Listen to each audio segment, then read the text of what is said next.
టెంట్లో నలుగురు వ్యక్తులున్నారు. సిటీ ఔట్స్కట్స్లో గుబురైన చెట్ల మధ్య ఆ టెంట్ ఉంది. టెంట్ మధ్య భాగంలో ఓ రౌండ్ టేబుల్ ఉంది. దాని చుట్టూ 4 కుర్చీలున్నాయి. టేబుల్ మీద క్యాండిల్ వెలుతురే ఆ టెంట్కు వెలుగునిస్తోంది. ఓ పక్కున్న క్రెడిల్లో బాబు నిద్రపోతున్నాడు. లల్లూరాం, కరంజియా, ఖాన్, సైంటిస్ట్ అగర్వాల్ సీరియస్గా ఆలోచనలో పడిపోయారు. లల్లూరాం కరంజియా కుడి భుజం. డబ్బు కోసం కన్నతల్లిని చంపడానికి కూడా వెనకాడని క్రూరుడతను. కట్టుకున్న భార్యను డబ్బు కోసం హతమార్చడానికి సిద్ధపడే త్రాష్టుడు. కరంజియాకు నమ్మిన బంటులా పనిచేసే లల్లూరాం బ్రహ్మచారి. ఎప్పుడు ఏ ప్రమాదంలో తాను చనిపోతాడో తెలియక పెళ్లి చేసుకోలేదు. అగర్వాల్ సైంటిస్ట్. అతని ప్రయోగాలు కేవలం డబ్బు కోసమే. డబ్బు వెదజల్లి పరపతిని పణంగా పెట్టి తన తెలివితేటలను ప్రమోట్ చేసుకునే మనస్తత్వం. ఖాన్ పాకిస్తాన్ ఏజెంట్. భారతదేశాన్ని అల్లకల్లోలం చెయ్యాలని, మేధావులకు తమకు అనుకూలంగా మార్చుకోవాలనే తలంపుతో పాకిస్తాన్ కుయుక్తితో అతన్ని ఇండియా పంపించింది. పాకిస్తాన్ నుంచి ఇండియా రాగానే కరంజియాను కాంటాక్ట్ చేశాడు ఖాన్. ఇద్దరి మధ్య ఓ ఒప్పందం కుదిరింది. ఆ ఒప్పందం ప్రకారం దేశంలోని ప్రముఖ సైంటిస్టులను ట్రాప్ చేయడం, ఆ అమ్మాయిలను ఎరచూపి వాళ్ళని లోబరుచుకుని వాళ్ళు పడగదిలో చేసే శృంగారాన్ని వీడియో తీసి బ్లాక్మెయిల్ చేయడం, తద్వారా వాళ్లను తమ వైపు తిప్పుకోవడం కరంజియా చేయాల్సిన పని. ప్రముఖ సైంటిస్టుల లిస్టు తయారు చేసి వాళ్లతో బేరసారాలు సాగించాడు కరంజియా. కొందరు డబ్బులకు లొంగారు. మరికొందరు భయంతో అతని దారికొచ్చారు. ఇంకొందరు ఆ అమ్మాయిలను ఎరచూపి ఆ అమ్మాయిల మత్తులో పడేలా చేసి వాటిని వీడియోల్లోకి ఎక్కించి బ్లాక్మెయిల్ చేసి తన వైపుకు తిప్పుకున్నాడు. వేటికి లొంగని ఒకే ఒక వ్యక్తి భరద్వాజ.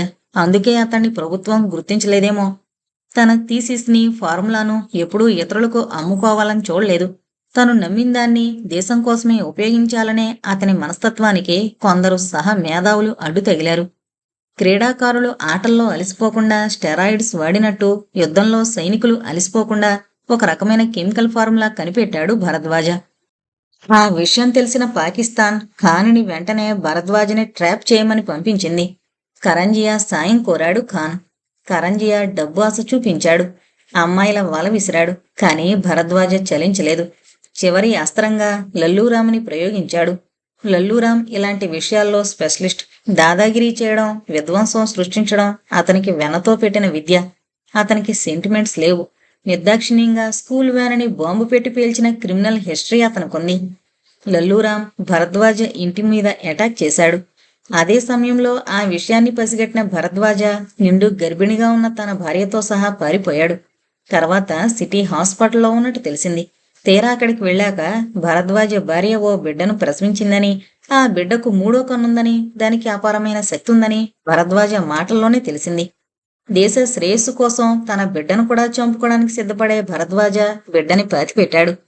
కొన ప్రాణాలతో ఉన్న బిడ్డని కరంజియా గొయ్యిలో నుంచి తీసుకొచ్చి ప్రాథమిక చికిత్స చేశాడు.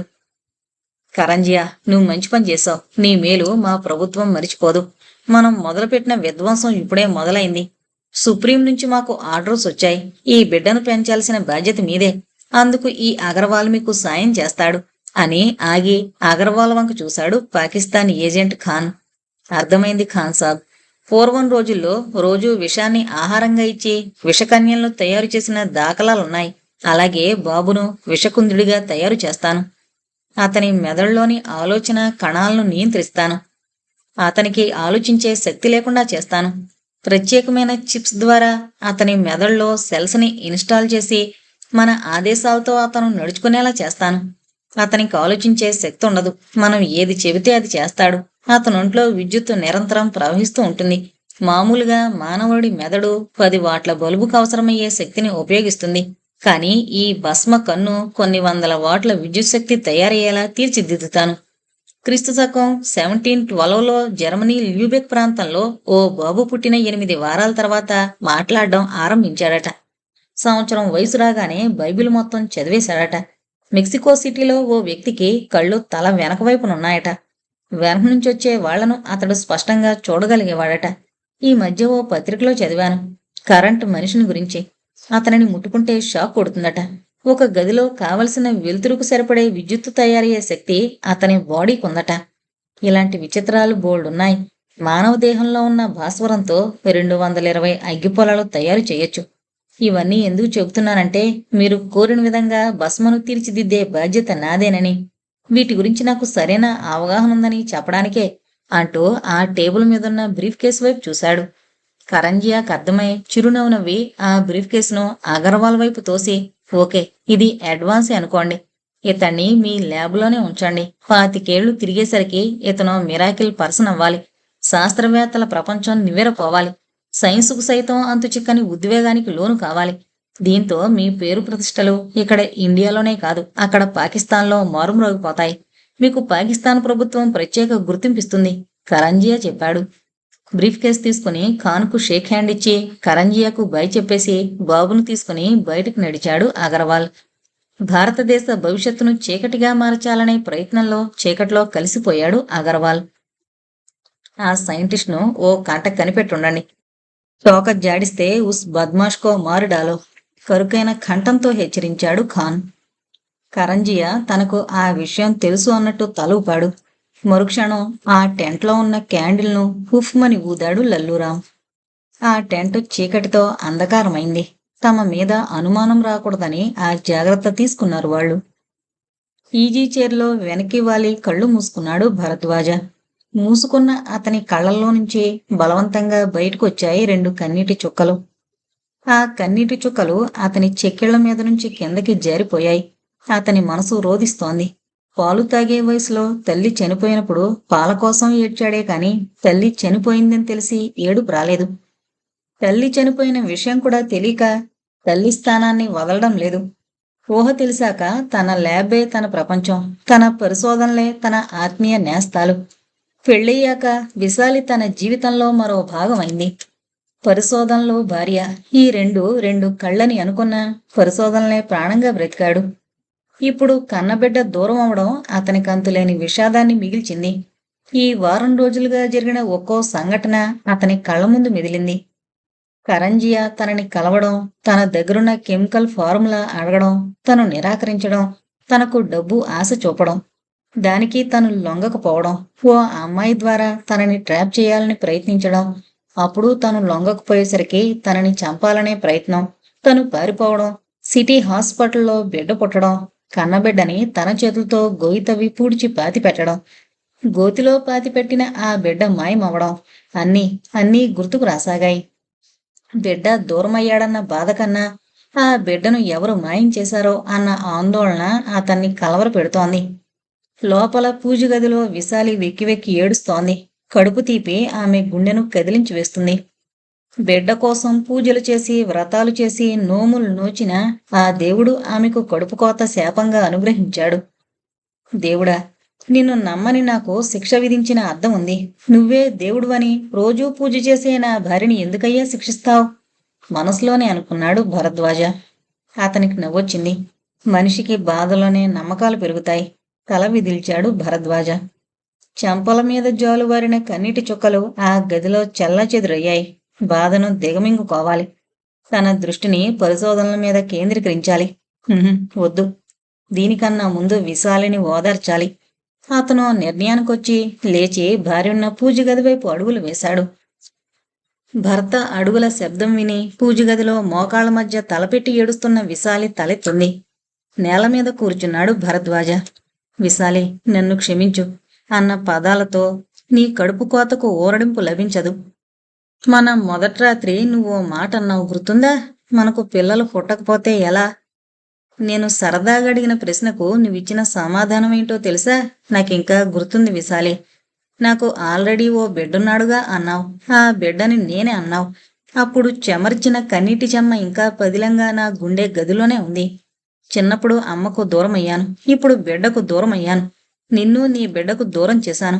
అందుకు నువ్వు ఏ శిక్ష విధించినా స్వీకరించడానికి సిద్ధంగా ఉన్నాను. అతను ఆమె ఒడిలో తలపెట్టి పడుకొని మాట్లాడసాగాడు. అప్పుడు వర్షించింది. ఆమె కంటి ఆకాశంలో నుండి కన్నీటి మేఘాలు కుమ్మరుష్టాయి. మెల్లిగా కళ్ళు తుడుచుకుని వంగి భర్త నుదురును చుంబించింది. ఆమె మనసు ఆర్ద్రమైంది. తన బాధ చూడలేక తల్లడిల్తోన్న భర్త మనసు అవగతమైంది విశాలికి. ఏమండి, దూరమైన బిడ్డ మీద మమకారమే తప్ప మీ మీద ద్వేషం లేదు. తల్లి ప్రేమతో మీ భర్త మనసును అనుమానించాను. జరిగిపోయిన విషాదం వదిలేయండి. మీలోని సైంటిస్ట్ని నిద్రలేపండి. మళ్ళా పరిశోధనలకు ఉపక్రమించండి అంది విశాలి మనస్ఫూర్తిగా. అతని మనసులో చిత్రమైన అద్భుతమైన స్పందన. భర్త మనసిరిగే భార్య దొరకడం కన్నా ఆ మేధావికి మరో గొప్ప విజయం ఏముంటుంది? విశాలి, నాలోని సైంటిస్ట్ భరద్వాజను కన్న కొడుకుతో పాటే పాతి పెట్టేశాను. శుక్రవారం పూట అవేం మాట్లాడి అంది నొచ్చుకుంటూ విశాలి. నిజం విశాలి, నేను సైంటిస్ట్ని కాకపోయుంటే నా కన్న కొడుకున్న కన్నుని చూసి ఏదో సృష్టి విచిత్రమని సరిపెట్టుకునేవాణ్ణి. నేను సైంటిస్ట్ని కాకపోయుంటే నా వెంట ఆ కరాంజియా పడేవాడు కాదు. ప్రాణభయంతో మనం పారిపోయేవాళ్ళం కాదు. అనుక్షణం భయం గుప్పిట్లో బ్రతకడానికి కారణం నా వృత్తే. ఎన్నాళ్ళు నాకిష్టమైన వృత్తి కోసం నిన్ను నిర్లక్ష్యం చేశాను. నా ప్రయోగాలు, నా పరిశోధనలు ఇవే నా ప్రపంచంగా బ్రతికాను. చివరకు కనీసం బిడ్డను చూసుకుని బ్రతికే అవకాశం కూడా నీకివ్వలేదు. దేశం కోసం ఎన్నో పరిశోధనలు చెయ్యాలనుకున్నాను. ఈ దేశమే గుర్తించడం లేదు. ఇది ఈ ప్రభుత్వాన్ని నిందించడం కోసం కాదు, నాకు నేను ఆత్మ విమర్శ చేసుకుని ఓ నిర్ణయం తీసుకోవడానికి అంటున్న మాటలు. నీకు బాధాకరమైన మరో విషయం చెప్పక తప్పదు విశాలి. ప్రసవం కష్టమైనప్పుడు, నీకు సిజేరియన్ చెయ్యాల్సి వచ్చినప్పుడు డాక్టర్ చెప్పిన మరో షాక్ న్యూస్ ఏంటో తెలుసా? నీకు నీకు పిల్లలు పుట్టే అవకాశం లేదు. భవిష్యత్తులో మనం అమ్మా నాన్నలం కాలేం. ఒక శరాఘాతం హృదయానికి తగిలినట్టు, ఒక విధ్వంసం గుండెల్లో వేల ప్రకంపనలు సృష్టించినట్టు భర్త వైపు విషణ్ణ వదనంతో చూసింది విశాలి. అందుకే విశాలి, ఇక నుంచి నేనే నీ బిడ్డననుకో. ఓ మామూలు భర్తగా నీతో గడుపుతాను. ప్రభుత్వం గుర్తించిన ఈ సైంటిస్ట్ వృత్తి నాకొద్దు. నువ్వు నేను ఏ చిన్న ఉద్యోగమో చూసుకుంటాను. ఇది నా నిర్ణయం, తిరుగులేని నిర్ణయం. భర్త వైపు విస్మయంగా చూసింది. పరిశోధనే ప్రపంచంగా బ్రతికిన ఆ వ్యక్తి ల్యాబుకు తాళం వేశాడు. అది ఎటువంటి పరిస్థితుల్లోనూ తెరవకూడదు అనుకున్నాడు. భర్తను ఓదార్చే ప్రయత్నంలో కన్నతీపి కోతను దిగమింగుకుంది. కాని 25 తర్వాత మళ్లీ ఇదే సమస్య ఆ ఇంటిని వేలల ప్రకంపనలకు గురిచేస్తుందని ఊహించలేదు విశాలి. న్యూఢిల్లీ, కన్నాట్ ప్లేస్, మెయిన్ సర్కిల్లో ఓ ఖరీదైన బిల్డింగ్లోకి కారు ఎంటర్ అయింది. మెయిన్ గేట్ దగ్గర సెంట్రీ కారు ఆపాడు. పాస్వర్డ్ ప్లీజ్ అడిగాడా సెంట్రీ. 5423 చెప్పాడు డ్రైవర్. గేటు తెరిచాడు సెంట్రీ. కారు లోపలికి వెళ్ళగానే గేటు మూసుకుంది. ఆ ప్రహరీలో కొంతమంది ఆయుధాలతో కాపలా కాస్తున్నారని బయట ప్రపంచానికి తెలిసే అవకాశం లేదు. బ్లాక్ డ్రెస్లో ఉన్నారంతా. కారు ఆగగానే డ్రైవర్ వచ్చి బ్లాక్ డోర్ తీశాడు. కారులో నుంచి దిగాడు కరాంజియా. అతనితో పాటే లల్లూరాం. ఇద్దరిని మెయిన్ ఎంట్రన్స్ దగ్గరికి తీసుకెళ్లి మెటల్ డిటెక్టర్ దగ్గర నిలబెట్టారు. సెక్యూరిటీ వాళ్ళని చెక్ చేసి వాళ్ళిద్దరి దగ్గర ఆయుధాలు లేవని కన్ఫర్మ్ చేసుకుని లోపలికి పంపించారు. Welcome friend, welcome. రివాల్వింగ్ చైర్లో గిరున తిరుగుతోన్న ఖాన్ ఆగి అన్నాడు. ఖాన్ సాబ్, ప్రైమ్ మినిస్టర్ దగ్గర కూడా ఇంత టైట్ సెక్యూరిటీ లేదు. అయినా మేము నీ దోస్తులం. మాకు కూడా ఈ ఫార్మాలిటీస్ అవసరమా? వస్తూనే అడిగాడు కరాంజియా. తప్పదు దోస్త్. మిమ్మల్ని ఎవరైనా బెదిరించి ఇక్కడికి తీసుకురావచ్చు. మీతో పాటు మీకు తెలియకుండా మీ కారు డిక్కీలో మరెవరైనా రావచ్చు. తెలివైన సోల్జర్ ఎప్పుడు తన నీడను తాను కూడా నమ్మకూడదు, ముఖ్యంగా యుద్ధంలో అన్నాడు ఖాన్. ఠీక్ హై ఖాన్ సాబ్. అయినా మన పరిచయం అయ్యి 25 ఏళ్లైనా మీరింకా నాకిప్పటికీ అర్థం కారు. అయినా మీరు సామాన్యులు కాదు. 25 ఏళ్ల క్రితం ఇండియా వచ్చి ఈ 25 ఏళ్లుగా ట్రావెల్ బిజినెస్ పేరుతో ఇక్కడే ఉండి ఇంత పెద్ద సెక్యూరిటీతో దర్జాగా ఉన్నారంటే మీది మాస్టర్ మైండ్. మెచ్చుకోలుగా అన్నాడు కరాంజియా. దోస్త్, నేను చేపట్టిన వృత్తే అలాంటిది. అమెరికాకు చెందిన ఓ గూఢచారి 40 ఏళ్లు మరో దేశంలో ఉన్నాడు. మా పాకిస్తాన్ ఏజెంట్ 30 ఏళ్లు అమెరికా గూఢచర్యం చేశాడు. ఖాన్ వంక చూస్తుండిపోయాడు కరాంజియా. 25 ఏళ్ల క్రితం భరద్వాజని బెదిరించి తమ వైపు తిప్పుకునే కాంట్రాక్ట్లో భాగంగా ఖాన్ తనని కలవడం, తను భరద్వాజ కొడుకును తీసుకురావడంతో ప్రారంభమైంది. ఇది జరిగి 25 ఏళ్లయింది. ఈ 25 ఏళ్లు ఖాన్ ఇక్కడే ఉన్నాడు. ట్రావెల్ బిజినెస్ రన్ చేస్తూ, అప్పుడప్పుడు పాకిస్తాన్ వెళ్ళొస్తూ. తానేం చేసేది ఖాన్ చెప్పడు. అవసరమైతే కరంజియాని పిలిపించి పనప్పగించి అందుకు తగ్గ ప్రతిఫలం ఇస్తాడు. ఖాన్ సాబ్, మన భస్మ ఎలా ఉన్నాడు? అతన్ని చూడక చాలా కాలమైంది అన్నాడు కరంజియా. భస్మ ఎక్కడున్నాడో తెలుసుకోవాలనుందా? ఇన్నాళ్ళు అతని ఉనికిని ఎందుకు గోప్యంగా ఉంచానో తెలుసా? సైంటిస్ట్ అగర్వాల్ అతన్ని అబ్జర్వేషన్లో పెట్టాడు. Now he's all right. భస్మ మన ప్రయోగానికి సిద్ధంగా ఉన్నాడు. చూద్దాం పదండి అంటూ ఓ హాలులోకి దారి తీశాడు ఖాన్. అతడిని అనుసరించారు కరాంజియా, లల్లూరాం. విశాలమైన ఆ హాలులో కంప్యూటర్లు, ఎలక్ట్రానిక్ స్విచ్లు ఉన్నాయి. కుడివైపు పెద్ద బోర్డు, దాని మీద రకరకాల మీటలు రంగురంగుల్లో. ఓ చైర్లో కూర్చుని మైక్రోఫోన్ చెవులకు తగిలించుకుని ఎదురుగా ఉన్న కంప్యూటర్ మీద ఏర్పడే గీతలను పరిశీలిస్తూ ఉన్నాడు సైంటిస్ట్ అగర్వాల్. మీరిలా కూర్చోండి. ఖాన్ ఆ హాల్లోకొచ్చి విషయం చెప్పాక అన్నాడు కుర్చీలు చూపిస్తూ సైంటిస్ట్ అగర్వాల్. 55 సంవత్సరాల అగర్వాల్ ఎర్రగా దెబ్బపండులా ఉంటాడు. బట్టతల, కళ్ళజోడు. అతని చూపులు గమ్మత్తుగా ఉంటాయి. ఖాన్, కరంజియా, లల్లూరాం కుర్చీల్లో కూర్చున్నారు. తానొచ్చి వాళ్ల పక్కనే కూర్చున్నాడు అగర్వాల్. వాళ్ళ ఎదురుగా పెద్ద స్క్రీన్ ఉంది. అగర్వాల్ చేతిలో రిమోట్ ఉంది. ఇప్పుడు మనం బస్మున్న అపార్ట్మెంట్ చూస్తున్నాం, చెప్పాడు అగర్వాల్. కరంజియాకు టెన్షన్గా ఉంది. ఎప్పుడో చిన్నప్పుడు ఆ బాబును చూశాడు తను. ఆ తర్వాత అప్పుడప్పుడు అడపాదడపా వచ్చినా ఆ బాబును చూడలేదు ఖాన్. కేవలం అగర్వాల్ని కనిపెట్టుకుండడమే తన డ్యూటీ అయింది. ఇప్పుడు 25 సంవత్సరాల తర్వాత ఆ బాబుని ఒక యువకుడిగా చూడబోతున్నాడు తను. అగర్వాల్ చెవులకు మైక్రోఫోన్స్ లాంటివి తగిలించుకున్నాడు. అతని చేతి వేళ్లు రిమోట్ మీదున్న బటన్లను ప్రెస్ చేస్తున్నాయి. స్క్రీన్ మీద ముందుగా అడ్డంగా గీతలు, ఆ తర్వాత నిలువు గీతలు, చుక్కలు. స్క్రీన్ బ్రైట్ గా మారింది. ఓ పెద్ద అపార్ట్మెంట్.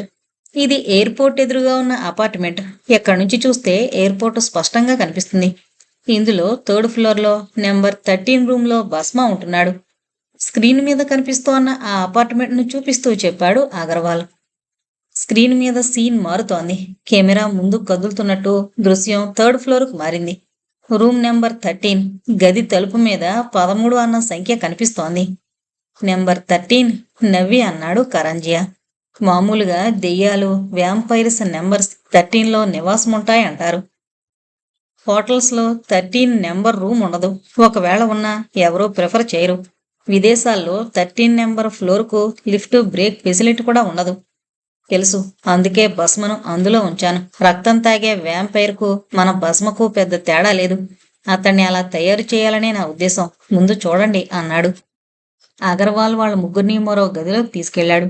అక్కడ ఒక టీవీ ఉంది. కరాంజియాకు ఎప్పుడెప్పుడు భస్మను చూద్దామా అనుంది. భస్మ గదిలో అత్యాధునికమైన వీడియో ఉంది. అక్కడ జరిగే ప్రతి సంఘటన డైరెక్ట్గా రికార్డ్ అయి ఇక్కడ టీవీలో మనకు కనిపిస్తుంది. భస్మ ఎక్కడున్నా అతడి మెదడులో మనం అమర్చిన చిప్స్ ద్వారా అతన్ని మనమే కమాండ్ చేయగలం. నా వాయిస్కు అతను ట్యూన్ కాక తప్పదు అంటూ ఆ టీవీ ముందు నిలబడి ఓ మీట నొక్కాడు అగర్వాల్. నెంబర్ 13 రూమ్లో ఓ డబల్ కాట్. నిండా ముసుగు కప్పుకొని పడుకున్న భస్మ ముసుగు తీశాడు. కళ్ళు రెండు పెద్దవి చేసుకుని ఆ దృశ్యాన్ని చూస్తున్నాడు కరంజియా. దుప్పట్ని మూలకు గిరాటేశాడు భస్మ. 6 అడుగుల పొడవు, ఎత్తుకు తగ్గ లావు, గంభీరమైన మొహం. చూడగానే ఒళ్ళు జల్దరించింది. భస్మ, ఓపెన్ ద రైట్ విండో, చెప్పాడు అగర్వాల్. భస్మ చూపులు కుడి చేతి వైపు తిరిగాయి. అటువైపు వెళ్లి రైట్ సైడ్ విండో ఓపెన్ చేశాడు. ఓ రోబోలా ఉన్నాడు. చూపుల్లో రియాక్షన్ లేదు. తర్వాత బాత్రూంలోకి వెళ్ళాడు. బాత్రూం డోరు క్లోజ్ అయింది. టీవీ స్క్రీన్ మీద గది మొత్తం కనిపిస్తోంది. రిమోట్తో ఆ గదిలోని వీడియోని ఆపరేట్ చేస్తున్నాడు సైంటిస్ట్ అగర్వాల్. 5 నిమిషాల అనంతరం రిమోట్ ఆఫ్ చేశాడు. ఎలా ఉన్నాడు మన భస్మ?